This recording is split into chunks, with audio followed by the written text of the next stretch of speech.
Hi everybody, it's Ed here from Skidmore Secondhand Tyres. This is the start of part 11 of the boat restoration.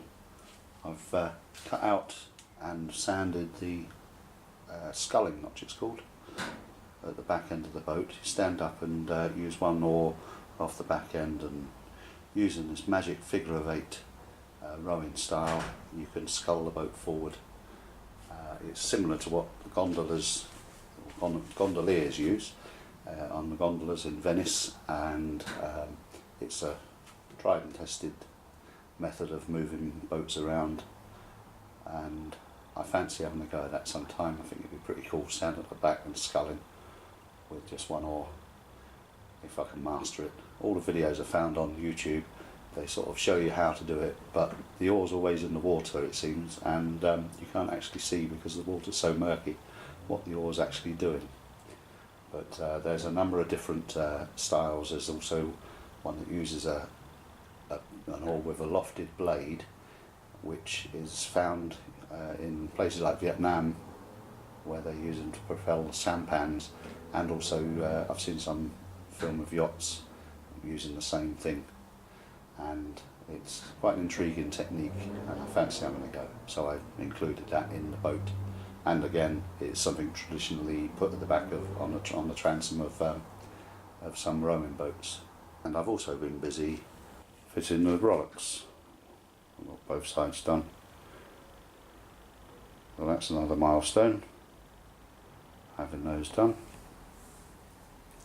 And up at the prow, I've put in the final 2 nails. That's that one there, and the same on the other side, and they go into the hook on the inside, and I've attached down here, where has it gone? There it is. There's another eye bolt which bolts through and holds that all together. The nails splintered out the block a little bit, but that's no great problem, because the king plank goes through there, and that supports the foredeck and the cleat, the main cleat at the front, off of the arch of the foredeck. And actually the foredeck is what's causing a little bit of a headache at the moment, because now I look at it with that piece of curved wood that I've shaped way back in the early days of the restoration. It doesn't actually come up high enough in the middle, and it actually slopes up to the prow. When I did do it at first, I said about it, it looked right, and it did look right, it still does, but it isn't right, because that would mean that the rain if it rains, it's going to run in to the boat. So I've got to jack it up by about 50 mil. They're just under 25 mil thick, those 2 pieces of plywood, and that's given me a slight slope towards the front. So I've got to rework that arch, and I'm just thinking now about the best way to go about that. Having fitted this now roughly into place, I can see that it doesn't look right. As I understand it, going by the fact that the supports for the bench and the thwart and the transom seat, they're all level with each other, so I imagine that when the boat's floating, that this is how the boat will sit in the water. And because I've set it up with a spirit level and jacked up the front of the trailer, and I'm pretty sure that's how the boat's going to sit in the water. So the slight slope that's on there now is just about what I need for the foredeck to run away. Obviously it runs away from the centre down to here, plenty enough, but just in the front there, just on the top, on the crown of it, it just doesn't seem right unless it's like it is now. It's sort of anything, it sort of goes uphill still, and of course it will give me more storage space in that area, because I may have mentioned before, I did mention in the first episode, my intention of making like a tarp tent to go over the whole of the boat, so that I can camp in it, and that will be an excellent storage space for that. Plus I've got to have a gas cooker because obviously naked flames are, well, fire isn't an option, so I've got to have a gas cooker, which will need to be stored, as well as all the water and other bits and pieces. So that foredeck area is quite a valuable space, and I think this is going to look right once I work out. It's not hard to work out really, I've just got to get a moving piece of wood and turn and cut the arch like it is now up to that high point. Well, as you know, I've been mulling over the floor and what to do with it, how to come up with a good solution to the problem of the floor and the curved bottom of the boat. And it's got to be strong, and it's got to conform to the contours of the bottom because it's not flat, and also I've got to be strong enough to brace myself against with my feet whilst I'm rowing. And this seat is like a mahogany with some webbing through it as a deck chair seat that was out in the back alley, my neighbour's scrap wood store, and it sort of rung something in my head, and I've come up, I think, with the solution to the floor. So I've come up with this idea, and it's to sectionalise the floor and sort of get it to slot together so it's all braced whilst you're using it, but you can take it out in sections which will make it easier for removal and storage. And also, with the planks going across the boat, I can brace my feet against the slats better, and even maybe put in a batten in between the slots that will give me a purchase whilst I'm rowing and keep me sort of in one place rather than falling off or slipping around. And of course it'll be a nice space for sleeping on as well. So I've got some adjusting to do, making some slots in the fore and aft runners that the planks sit on, and I've come up with a frame to do that. So I've made this box up which the router can sit on, and I've planed up a piece of wood to conform to the roughly, it's about 4mm drop in the from one side to the other, which will go in there, and then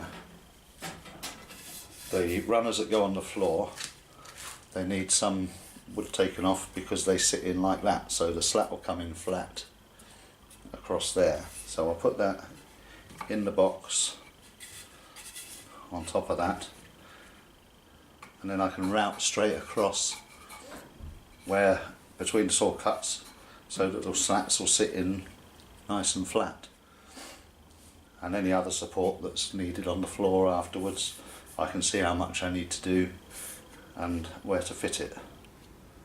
So that's what I'm going to do next. Certainly it's the most elegant solution I can come up with. I did originally put in the planks I've used as the slats, I put them in long ways from fore to aft, and I tried to think about putting the support beams, or the floors as they're called, across underneath, and I just couldn't get a practical solution that I thought worked. But I think this way does work, and it does make sense to me that if you've got something that's going across, you can dig your heels in better and it'll give you the support you need whilst you're rowing. I've no idea how much effort is involved in rowing this boat because I've not rowed a boat for a long time, and certainly not one as big as this. So as far as for now goes, that's what I'm going to do.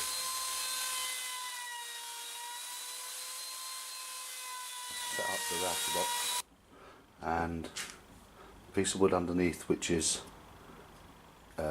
tapered to give that slope, so that is flat there and slopes up here. You can see the mark maybe from the marker gauge where I'm going to route down to, and this one's already done.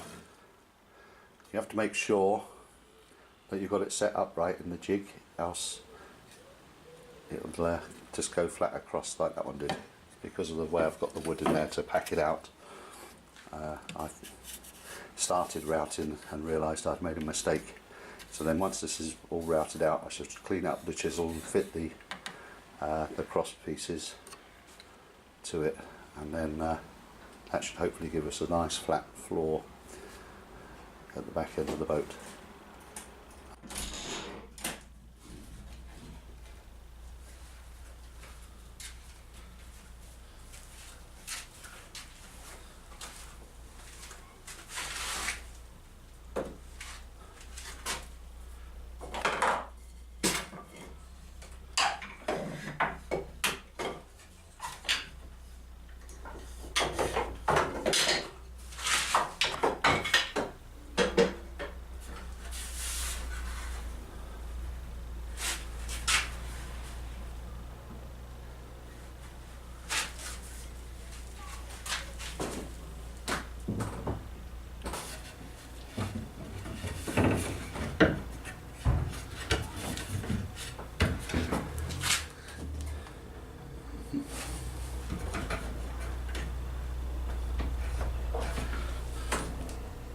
Well, that's the first section of flooring. I'm going to put some screws through as well, but I wanted to get it glued up and look at it in there and see how it looked. Funnily enough, today I did find on eBay, I was looking through boats just to get some ideas about things, and I found another boat with flooring with the with it going across the boat rather than longitudinally. And it's the first one I've seen, I think, so I must be on the right lines. I've got some sticky back rubber protector which Jimmy got from where he works. It was going to be chucked in a skip, and he said this might come in handy. It's there in the bottom of the boat. He works in a nursing home, and it's a rubber strip that you put round trolleys and things like that, so as they're being bashed up the corridors, they don't mark the walls.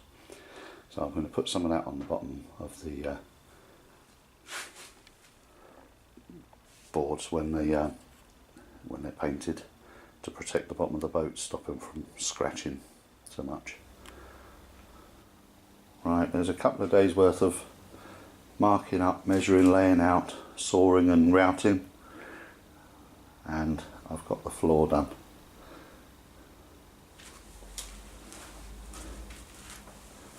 All the way through. That beam there in the middle,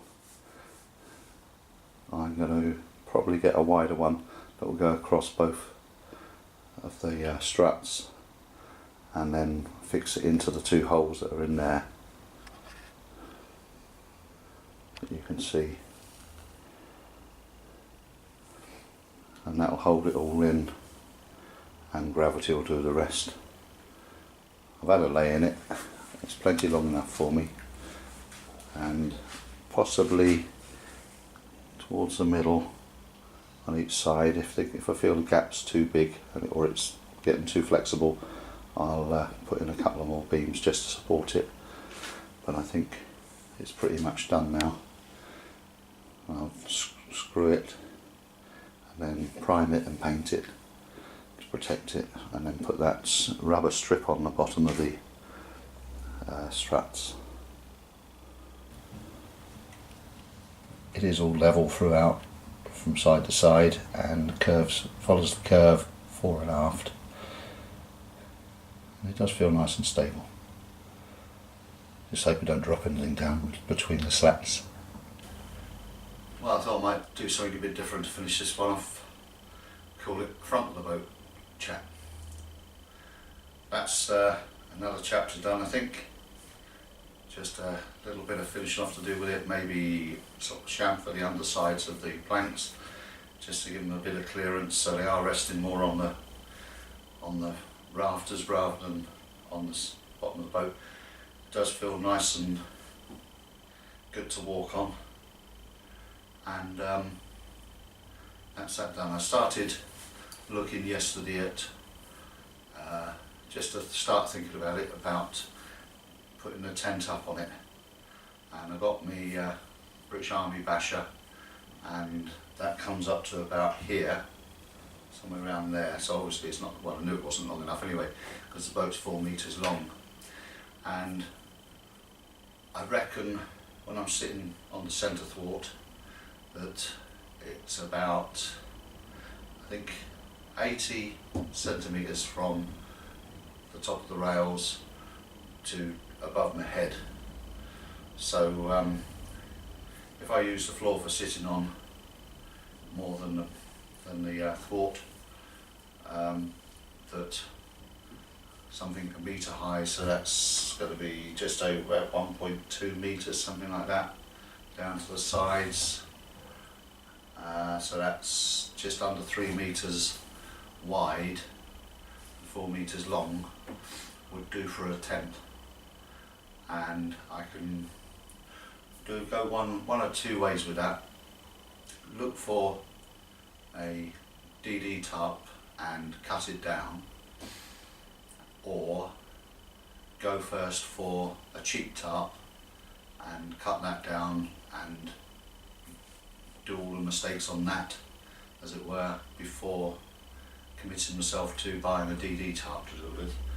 And that way I know it all works, and I can use that as a pattern for the finished item. I don't want to use a cheap tarp really for actually camping in, because it sounds like a crisp packet blowing around. And there's one thing about using a tent on there, is that you're making a big sail really, and so you become susceptible to the wind. And if you're moored up somewhere, is it going to be a problem having that much surface area exposed, which could do all sorts of stuff to you if it got up gusty. That bit really, I suppose, is down to experience, and see what happens actually when you're out there and trying it out. So I've still got more to do obviously before I finalise anything to do with the tent, but it's time to start thinking about it, because I've still got the bottom of the boat to do, and the foredeck, and the trailer, etc, etc. But it's time to start thinking about it seriously. I think in here it'd be easy enough to set up something, the suspension line through at the right height, and start to look and develop the use of a tarp as a cover. And also I can get inside it then as well and see how practical it is as well. So I think that just about wraps up this episode. Thanks for watching as always, and your comments, and hopefully you're still finding it interesting. It is a slow process, but every day I come up here, a little bit of progress is made. See you all soon. Cheerio.